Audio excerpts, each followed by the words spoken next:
அனைவருக்கும்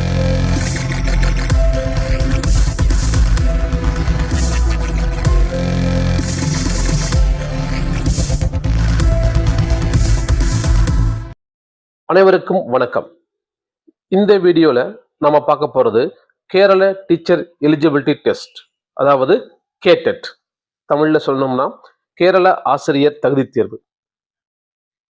கேரளா மாநிலத்துல டீச்சரா வேலை பார்க்கணும் அப்படின்னா, அதாவது 1ஆம் கிளாஸ்ல இருந்து 10ஆம் கிளாஸ் வரைக்கும் டீச்சர் ஆகணும் அப்படின்னா அதுக்கு கேடெட் கண்டிப்பா பாஸ் பண்ணியிருக்கணும்.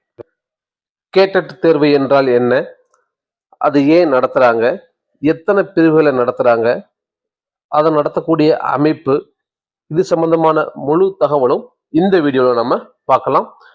வீடியோ ஸ்கிப் பண்ணாம முழுசா பாருங்க. கேரள ஆசிரியர் தகுதி தேர்வு, அதாவது கேடெட் என்றால் என்ன? கேரள அரசால் நடத்தப்படும் ஆசிரியர் தகுதி தேர்வு கேரள ஆசிரியர் தகுதி தேர்வு, அதாவது கேடெட் என்று அழைக்கப்படுகிறது. இது மத்திய அரசு நடத்தக்கூடிய சிடெட், அதே போல தமிழ்நாடு அரசு நடத்தக்கூடிய டிஎன்டெட், இதே போல ஒரு ஆசிரியர் தகுதி தேர்வு ஆகும். கேரள ஆசிரியர் தகுதி தேர்வு ஏன் நடத்தப்படுகிறது? இலவச மற்றும் கட்டாய கல்வி உரிமை சட்டம் 2009 நாடு முழுவதும் தரமான ஆசிரியர்களை சரியான நேரத்தில் நியமிக்க வேண்டும், அதே நேரத்தில் இலவச மற்றும் கட்டாய கல்வி உரிமை சட்டத்தை அமல்படுத்த வேண்டும் என்று கோருகிறது. அதன்படி அந்தந்த மாநிலங்களில் நியமிக்கக்கூடிய ஆசிரியர்களின் தரத்தை உறுதி செய்ய வேண்டும் என்றும் கூறுகிறது. ஏனென்றால் ஆசிரியர்களாக நியமிக்கப்படுபவர்கள் கற்பித்தல் செயல்முறையின் சவால்களை சமாளிக்க தேவையான திறன்களையும் திறமைகளையும் கொண்டிருப்பது அவசியம் என்று கூறுகிறது.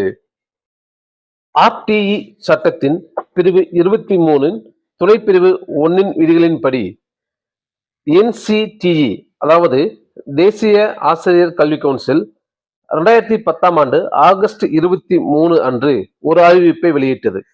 அதில் 1 முதல் 8ஆம் வகுப்பு வரை ஆசிரியர்களை நியமிக்க ஆசிரியர் தகுதி தேர்வு முக்கியமானது என்று குறிப்பிடப்பட்டுள்ளது.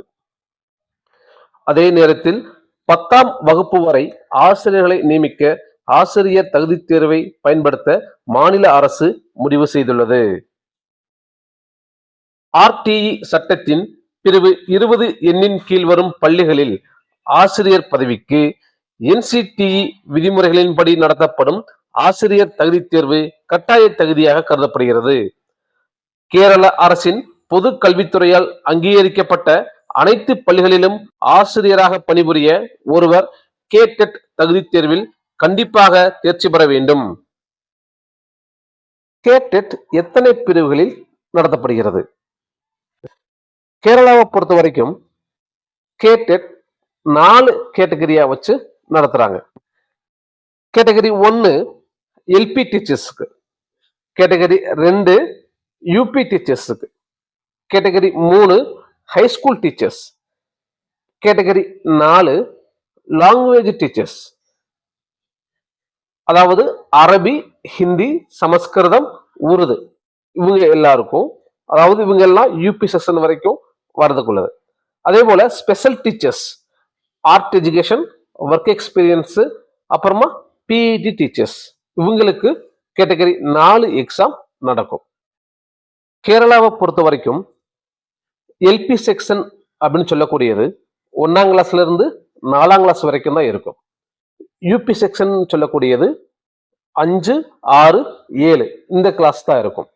ஹைஸ்கூல் அப்படின்னு சொல்லக்கூடியது 8, 9, 10 இந்த வகுப்புகள் இருக்கும். கேடெட் தேர்வினை நடத்தக்கூடிய அமைப்பு எது? கேரள அரசு, பொது கல்வித்துறை, என்சிடிஇ ஆகியவற்றால் வெளியிடப்பட்ட வழிகாட்டுதல்கள் மற்றும் விதிகளின் அடிப்படையில எஸ்சிஆர்டி அவங்க வகுக்கக்கூடிய விதிமுறைகளின்படி இந்த தேர்வை கேரளாவை பொறுத்த வரைக்கும் பரீட்சா பவன் அப்படின்னு சொல்லக்கூடிய ஒரு அமைப்பு தான் இந்த தேர்வை நடத்துறாங்க. கேடெட் அறிவிப்பை பார்க்க உதவும் வலைத்தளம் இது. அதாவது கேடெட் எக்ஸாமுக்குள்ள நோட்டிபிகேஷன் நம்ம எந்த வெப்சைட்ல பார்க்கலாம் எக்ஸாம் தொடர்பான அறிவிப்பை நாம ktet.kerala.gov.in அப்படின்னு சொல்லக்கூடிய இணையதளத்திலையும், பரீட்சா பவனுடைய இணையதளத்திலையும், அதே போல SCERT இணையதளத்திலையும் நம்ம இதை பார்க்க முடியும். கேடெட் எழுதுவதற்கான விண்ணப்ப கட்டணம் எவ்வளவு? பொது பிரிவினர்கள் அனைவருக்கும் எக்ஸாம் ஃபீஸ் 500 ரூபாய். அதே போல SC/ST பிரிவினர் மற்றும் மாற்றுத்திறனாளி விண்ணப்பதாரர்களுக்கு விண்ணப்ப கட்டணம் ரூபாய் 250 மட்டும்தான். இது இப்ப இருக்கக்கூடிய ஃபீஸ். ஒருவேளை பின்னாடி வரக்கூடிய காலங்களில் எக்ஸாம் ஃபீஸ் மாறலாம். தேர்வு கட்டணத்தை எவ்வாறு செலுத்துவது? கேடெட்டோட எக்ஸாம் ஃபீஸ் நம்ம ஆன்லைன் பேமெண்ட்ல நம்ம கட்டிக்கலாம். கேரள ஆசிரியர் தகுதி தேர்வுக்கான விண்ணப்பம் எவ்வாறு அனுப்புவது? அதாவது எக்ஸாமுக்கு நம்ம எப்படி அப்ளை பண்றது? அப்ளிகேஷன்ஸ் நம்ம ஆன்லைன்ல மட்டும்தான் சப்மிட் பண்ண முடியும். அப்ளிகேஷனுடைய போட்டோ காப்பீஸ், சர்டிபிகேட்டுடைய போட்டோ காப்பீஸ் எதுவுமே நம்ம பரீட்சா பவனுக்கு அனுப்ப வேண்டிய தேவையில்லை. அப்ளிகேஷன்ல நம்ம கொடுத்துருக்கக்கூடிய டீட்டெயில்ஸ் எல்லாம் சரியா இருக்கா அப்படின்றத நம்ம கன்ஃபர்மேஷன் கொடுக்கறதுக்கு முன்னாடி செக் பண்ணிக்கிறணும். இன்கேஸ் ஏதாவது கரெக்ஷன் இருந்தா நம்ம அப்பவே கரெக்ஷன் பண்ணிக்கலாம். கரெக்ஷன் பண்ணிட்டு எந்த ஒரு தவறும் இல்லை, எல்லா டீட்டெயில்ஸும் சரியா இருக்கு அப்படின்னு தெரிஞ்சதுக்கு அப்புறம் நம்ம சப்மிட் பண்ணா போதுமானது. விண்ணப்பத்தில் வழங்கப்பட்ட தகவல்களின் அடிப்படையில் மட்டும்தான் நமக்கு ஹால் டிக்கெட் வழங்கப்படும். விண்ணப்பதாரர்கள் அப்ளிகேஷன் போடும் பொழுதேவோ, அதாவது அப்ளை பண்ணும் பொழுதேவோ நம்ம எந்த எஜுகேஷன் டிஸ்ட்ரிக்ட்ல எக்ஸாம் எழுத போறோமோ அதை நம்ம செலக்ட் பண்ணிக்கலாம்.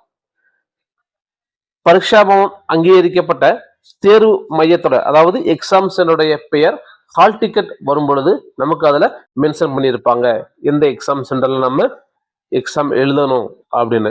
அதே நேரத்துல எக்ஸாம் சென்டர் செலக்ட் பண்ணும் பொழுது எஜுகேஷன் டிஸ்ட்ரிக்ட் மட்டும் தான் நம்ம செலக்ட் பண்ண முடியும். அதுல கவனமா நம்ம இருக்கணும். கேடெட் விண்ணப்பத்தை சமர்ப்பிக்கும் போது கவனிக்க வேண்டிய முக்கிய விஷயங்கள் இவையெல்லாம்.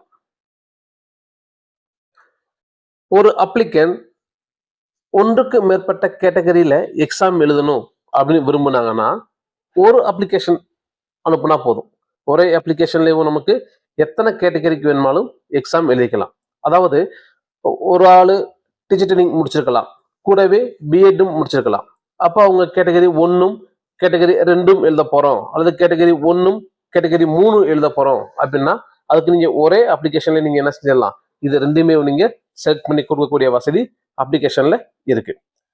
விண்ணப்பம் அப்ளிகேஷன் நமக்கு ஆன்லைன்ல மட்டும்தான் சமர்ப்பிக்கணும், மேனுவலா எதுவும் அனுப்ப முடியாது. அதே போல அப்ளிகேஷன் ரெடி பண்ணும் பொழுதேவும் அதுல பேரு, date of birth, basic details, qualifications, community, மீதி இருக்கக்கூடிய எல்லா டீட்டெயில்ஸும் சரியா இருக்கா அப்படின்றத நம்ம ஒன்று கன்ஃபார்ம் பண்ணிக்கணும். பின்னாடி ஏதாவது கரெக்ஷன் வந்துச்சுன்னா நம்ம மீண்டும் பரீட்சா பவனுக்கு தான் போக வேண்டியிருக்கும். விண்ணப்பம் சமர்ப்பிப்பதற்கு பயன்படுத்தும் புகைப்படம் எவ்வாறு இருக்க வேண்டும்? அதாவது நம்ம அப்லோட் பண்ணக்கூடிய போட்டோ எப்படி இருக்கணும்? போட்டோவில் கேண்டிடேட்டுடைய பேரு, போட்டோ எடுத்த டேட்டு தேவையில்லை, சரிங்களா? இதுக்கு முன்னாடி எல்லாம் போட்டோவில் அப்ளிகேட்டோடைய பேரும் டேட்டும் கேட்டிருந்தாங்க, இப்போ அதை வேணாம்னு சொல்லிட்டாங்க. அதே போல போட்டோவில் கேரள பிஎஸ்சியுடைய சீலு அல்லது வேற சீல் எதுவுமே இருக்கக்கூடாது. போட்டோவுடைய பேக்ரவுண்டு பிளெயினா இருக்கணும். அதே நேரத்தில் போட்டோ கிளியரா இருக்கணும், கிளாரிட்டியா நல்லா தெளிவா இருக்கணும். செல்ஃபி எதுவுமே நம்ம யூஸ் பண்ணக்கூடாது. மேக்சிமம் லேட்டஸ்டா இருக்கக்கூடிய போட்டோ அப்லோட் பண்ணணும்.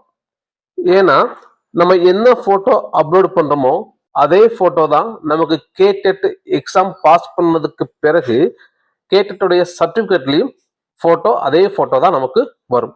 அதனால மேக்சிமம் நம்ம லேட்டஸ்டா எடுத்த போட்டோவை பயன்படுத்துறது நல்லது. விண்ணப்பம் சமர்ப்பிப்பதற்கு அடையாள அட்டை ஏதும் தேவையா? கண்டிப்பாக விண்ணப்பம் நம்ம சமர்ப்பிக்கும் பொழுது ஒரு அடையாள அட்டை கொடுக்கணும். ஆதார் கார்டா இருக்கலாம், ஓட்டர் ஐடியா இருக்கலாம், டிரைவிங் லைசன்ஸா இருக்கலாம், பான் கார்டா இருக்கலாம். ஏதாவது ஒரு அடையாள அட்டையோட நம்பர் நம்ம கொடுக்கணும்.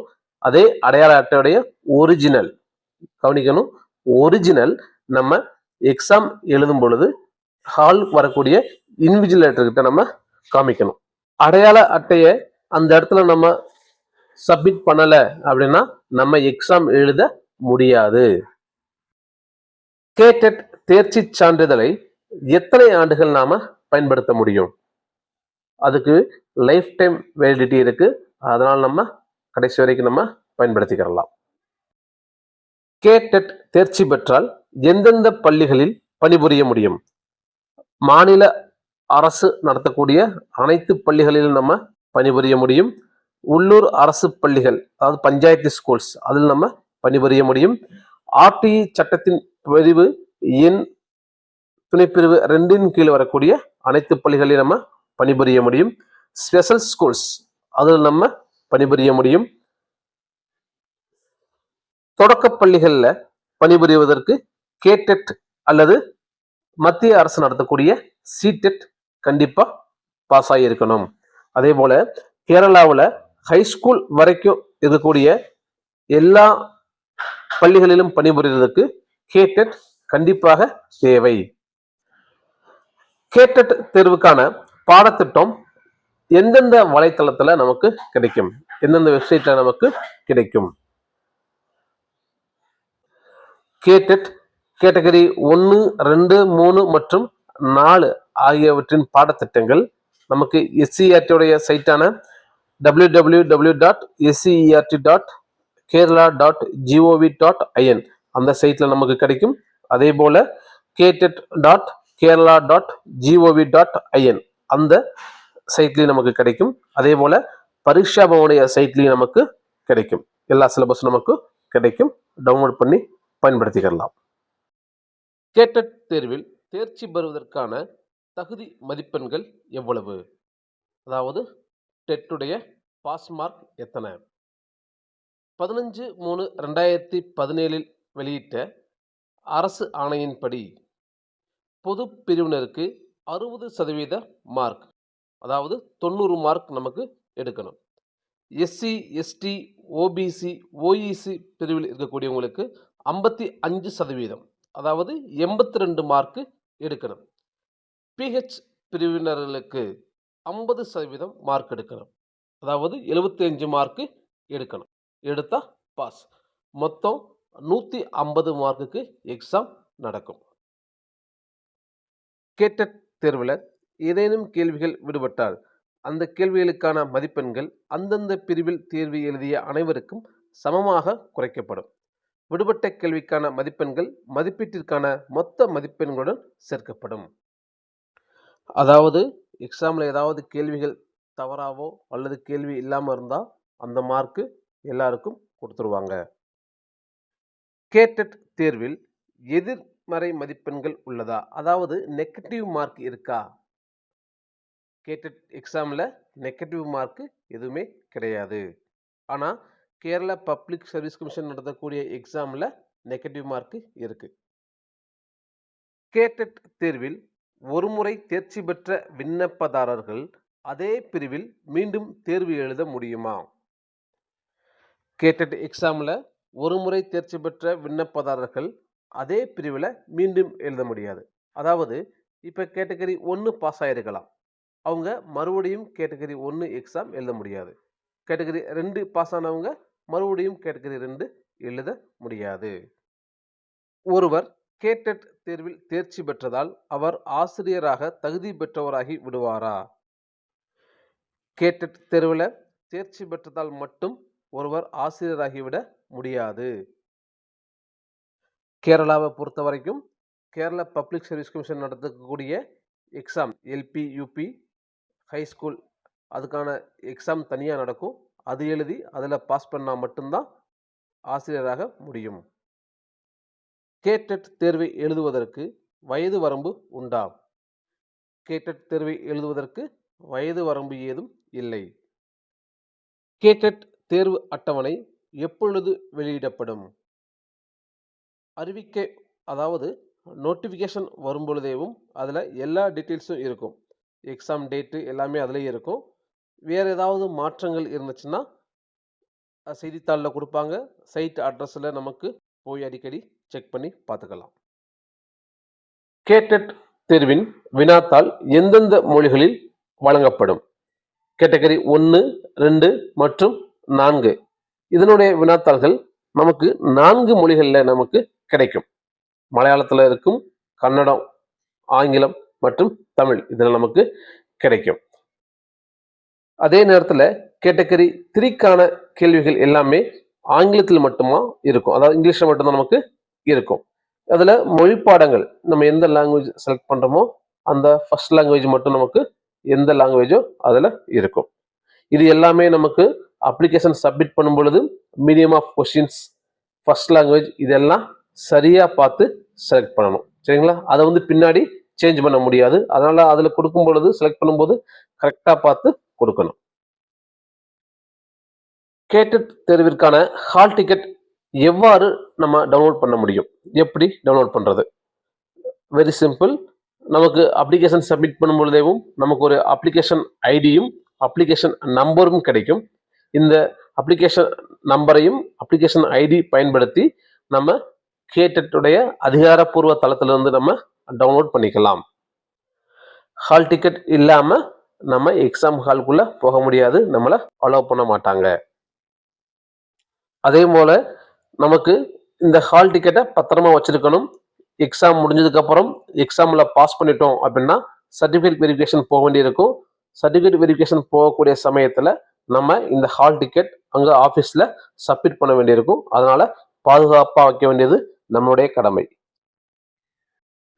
கேடெட் தேர்வுடைய அமைப்பு, பாடத்திட்டம், எந்தெந்த புத்தகங்கள்லாம் நம்ம படித்தா பாஸ் பண்ண முடியும், இந்த விஷயங்கள் எல்லாமே நம்ம அடுத்த வீடியோவில் பார்க்கலாம். தேங்க்யூ.